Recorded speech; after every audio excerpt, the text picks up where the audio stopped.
du pouvoir. La crise politique semble loin d'être terminée en Haïti, c'est en tout cas ce que suggèrent ces images en provenance de Port-au-Prince. Ces manifestants ont battu le pavé hier pour contester les résultats de la présidentielle. Résultats rendus publics qui donnent la victoire dès le premier tour à Jovenel Moïse, 48 ans, candidat du pouvoir et du chef de l'État sortant. Ses principaux adversaires ont refusé de reconnaître sa victoire. Tel sauvé Alep, conseil de sécurité d'urgence aujourd'hui, alors que certains s'inquiètent d'un bain de sang dans la deuxième ville de Syrie où 50 000 personnes ont fui l'avancée des forces du régime ces derniers jours. La douleur du Brésil, un pays sous le choc après le crash qui a décimé l'équipe de football de Chapecoense. 71 personnes sont mortes dans l'accident d'avion qui s'est produit près de Medellín, en Colombie. Une célébration des couleurs et de l'imaginaire du monde entier. Hervé Di Rosa et sa caverne d'Ali Baba investissent la Maison Rouge à Paris. Rencontre et visite guidée en fin de journal. Une descente aux enfers. Voilà comment l'ONU évoque la vie des civils qui habitent Alep, la deuxième ville de Syrie, bombardée, pilonnée par les aviations syriennes et russes. Un fief de la rébellion qui est en train de tomber. Des milliers d'habitants enfuis en 4 jours, d'où une énième réunion d'urgence du Conseil de sécurité aujourd'hui. Les observateurs redoutent un assaut final en forme de bain de sang. Pascal Achard. Ils ont réussi à fuir et attendent maintenant un refuge temporaire. Des hommes, des femmes et des enfants, prisonniers depuis des mois, depuis le siège de leur quartier de l'est d'Alep, fief des rebelles. Nous, on voulait fuir, mais les rebelles ne nous laissaient pas partir. La rébellion encerclée dans son fief. Depuis 4 jours, depuis l'intensification des combats au sol et des raids aériens, plus de 50 000 personnes ont fui la zone assiégée, selon l'Observatoire syrien des droits de l'homme. Mais plusieurs centaines de milliers de civils restent pris au piège, privés d'eau, d'électricité et de soins médicaux, dont 100 000 enfants dans ce quartier assiégé depuis juillet dernier. D'où un énième appel de l'ONU mardi à Genève. Nous sommes prêts à fournir de la nourriture à ceux qui sont prisonniers à l'est d'Alep, si l'accès nous est permis. Encore une fois, nous demandons l'autorisation de pouvoir accéder à cette partie d'Alep pour que nous puissions aider les gens. Nouvel appel lancé au régime syrien et à son allié russe, nouvelle demande d'un cessez-le-feu et nouvelle réunion d'urgence aujourd'hui à New York au Conseil de sécurité de l'ONU. Des pourparlers qui se poursuivent inlassablement de New York à Genève, malgré les impasses successives. Les courtes périodes de trêve instaurées sous l'égide de Washington et de Moscou ont rapidement, on l'a vu, volé en éclats. Fort de son alliance avec Vladimir Poutine, Bachar el-Assad a pris le dessus. Ses troupes ont progressé ces derniers jours dans les quartiers rebelles d'Alep, créant un véritable exode de ses habitants. Un exode qui n'est pas près de s'arrêter selon certains responsables des Nations Unies. Autre front et autre inquiétude onusienne. Les Nations Unies craignent des conséquences catastrophiques à Mossoul. La ville irakienne, théâtre d'une vaste offensive anti-djihadiste, est confrontée à une pénurie d'eau potable. Un demi-million d'habitants sont concernés. Et toujours au chapitre de la lutte contre le terrorisme, cette arrestation qui fait du bruit en Allemagne. C'est un agent du renseignement intérieur qui a été interpellé. Un homme soupçonné de préparer un attentat contre le siège de son employeur à Cologne. Il aurait partiellement reconnu les faits.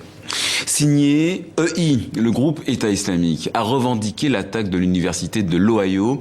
L'homme qui a blessé 11 personnes avec sa voiture bélier et un couteau de boucher serait en fait un soldat du réseau djihadiste. Les détails avec Valérie Astruc et Ariel Monange. Il semblait prêt à vivre le rêve américain. Voici Abdou Artan, filmé lors de sa remise de diplôme. Rien n'indiquait que 6 mois plus tard, le jeune étudiant d'origine somalienne foncerait sur des passants à bord de son véhicule et tenterait de les poignarder. Hier, le groupe État islamique, dans un communiqué, présentait le jeune assaillant comme un soldat de l'État islamique, sans pour autant revendiquer formellement l'attaque. Il y a de nombreux indices qui montrent que cet individu pourrait avoir été motivé par l'extrémisme et pourrait avoir mené un acte terroriste. Abdou Artan a quitté la Somalie en 2007 avec sa famille, direction le Pakistan dans un camp de réfugiés. Il rejoindra le sol américain en 2014. À l'université, il se plaint dans un journal local de ne pas avoir de lieu de prière sur le campus.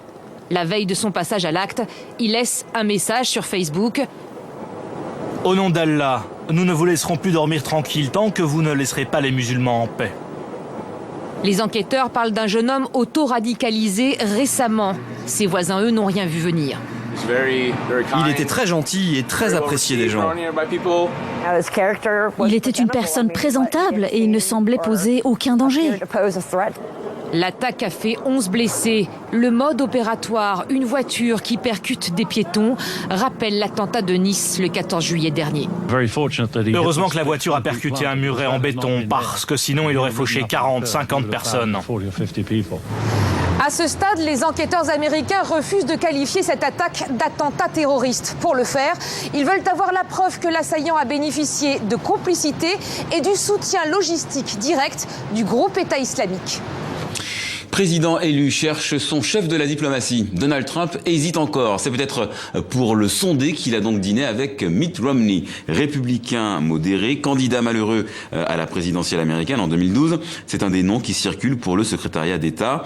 En revanche, pour le portefeuille de la santé, c'est fait. Tom Price a été nommé. Ce chirurgien est élu à la Chambre des représentants. Il s'est souvent distingué pour ses positions anti-avortement. Et c'est un des plus farouches opposants à l'Obamacare, la réforme de l'assurance maladie du président démocrate. Et on l'a appris il y a quelques minutes, Steven Mnuchin sera le prochain ministre des Finances. Le secrétaire au Trésor de la future administration est un millionnaire qui a fait fortune dans la banque. Le prochain grand argentier américain est notamment un ancien de Goldman Sachs. Le Brésil, en deuil, un pays sous le choc après le crash qui a décimé l'équipe de Chapecoense, des footballeurs qui se trouvaient dans l'avion, qui s'est écrasé près de Medellín, en Colombie. L'accident a fait 71 morts, non seulement des joueurs, mais également une vingtaine de journalistes sportifs brésiliens. Ils venaient couvrir la finale de la Copa Sudamericana. Lucie Jamette. Dans le vestiaire de l'équipe brésilienne du Chapecoense, un silence insoutenable et le vide. À l'extérieur, dans le stade, des centaines de fans revêtus des couleurs de leur équipe. Ils pleurent leurs joueurs, pour la plupart décédés dans un crash d'avion près de Medellín. Ils se rendaient en Colombie pour le match aller de la finale de la Copa Sudamericana. Un moment de recueillement et une émotion forte partagée à travers tout le Brésil. 6 personnes ont survécu à l'accident, dont 3 footballeurs, mais on dénombre 71 morts, parmi lesquels des joueurs, des journalistes, des membres d'équipage aussi. Lors des opérations de sauvetage, les boîtes noires de l'avion ont été retrouvées et leur contenu sera analysé.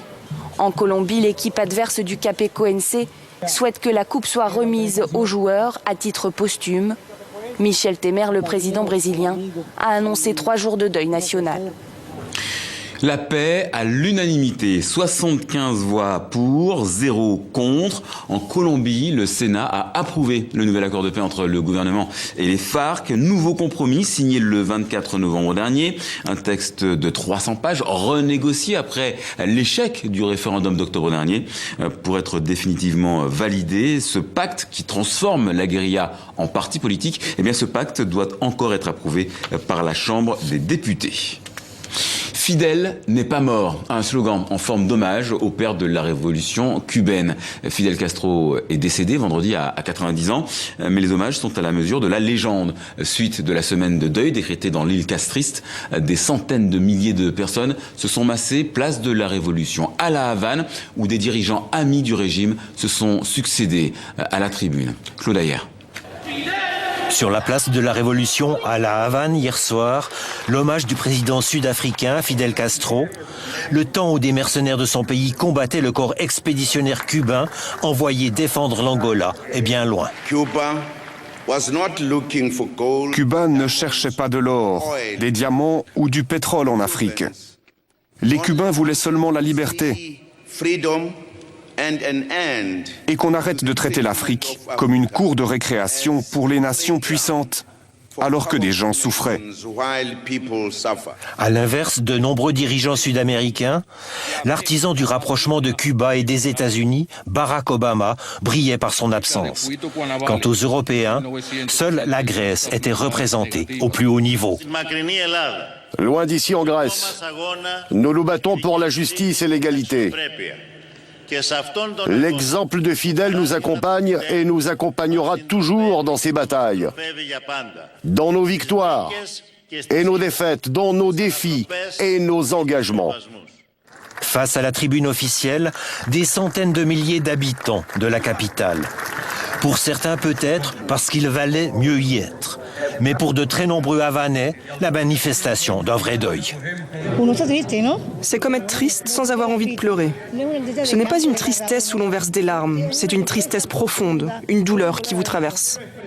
Les cendres du leader Máximo vont quitter la Havane. Un périple de 4 jours sur les chemins de la Révolution, une remontée dans le temps jusqu'à Santiago, non loin de la Sierra Maestra, d'où était parti le célèbre Barbudo à la conquête du pouvoir.